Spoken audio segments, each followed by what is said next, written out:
আমাদের জার্নির ভিডিওটা তোমাদের সঙ্গে একটু শেয়ার করতে চলে এলাম। তো কালকে প্রথমে আমি 4টার সময় উঠে রান্না বান্না করে চান টান করে মেয়েকে রেডি করে তারপর দেখো বেরিয়ে পড়লাম।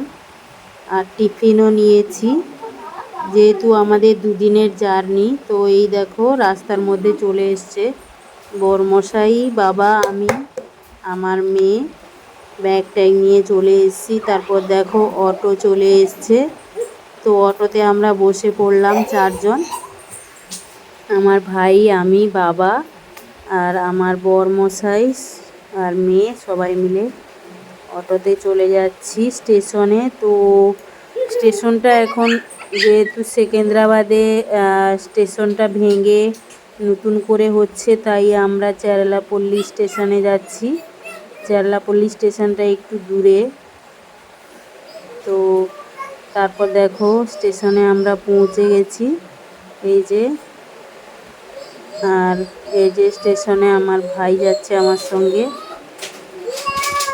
ভাইও হায়দ্রাবাদে থাকে, ও ছাড়তে এসছে। আর ওর জামাইবাবু মানে আমার বরমশাইও ছাড়তে এসছে। আর এই যে দেখো এই ট্রেনের মধ্যে আমরা বসে গেছি। তো আমাদের এসি বগি ছিল, আর অনেকটা গরম, তাই জন্য এসিতে কাটা হয়েছে। আর এই যে দেখতে পাচ্ছ ট্রেনে যাচ্ছি আর টাইমই শেষ হচ্ছে না। আর দেখো এখানে আমার একটু পেঁয়াজ সিঙ্গাড়া খেতে ভালো লাগে, তাই পেঁয়াজ সিঙ্গাড়া নিয়ে নিয়েছিলাম। আর এই যে কাঁচ থেকে এসির ভিতরে বসছি, কাঁচ থেকে ভিডিওটা অতটা ক্লিয়ার আসছে না, না হলে ভালোই দেখা যেত পরিষ্কার। তো দেখো এক মুঠো ভাতের জন্য মানুষকে কত কিছু করতে হয়। তো এই যে হকাররা সব দৌড়াচ্ছে, ট্রেনের মধ্যে হকারি করে। আর ওদের মধ্যে আর প্রচুর গরমের মধ্যে এই যে ওরা যাচ্ছে, চলতি ট্রেনের মধ্যে উঠবে ওরা।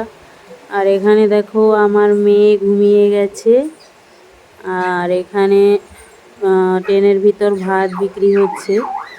যেহেতু আমি ভাত রান্না করে নিয়ে এসেছি, তো বাচ্চা আছে বলে বাইরের খাবার অতটা নিইনি, ভাত নিয়ে এসেছি রান্না করে, আর ভাত খেয়ে নিয়েছি। আর আমার মেয়েকে একটা ডিম খেতে দিলাম বিকালবেলা, তো ও বলল ও নিজে ছাড়াবে। তো দেখো ছাড়িয়ে খাচ্ছে। এটা হচ্ছে প্রথম দিন। আর এখানে মিক্সচার মশলা মুড়ি নিয়ে চলে এসছে, তো একটু ভিডিও করে নিলাম। আর ভিডিওটা তোমাদের কেমন লাগলো সেটা কমেন্টে জানাবে। আবার পরের ভিডিও পরে নিয়ে আসবো। তো টাটা সবাইকে।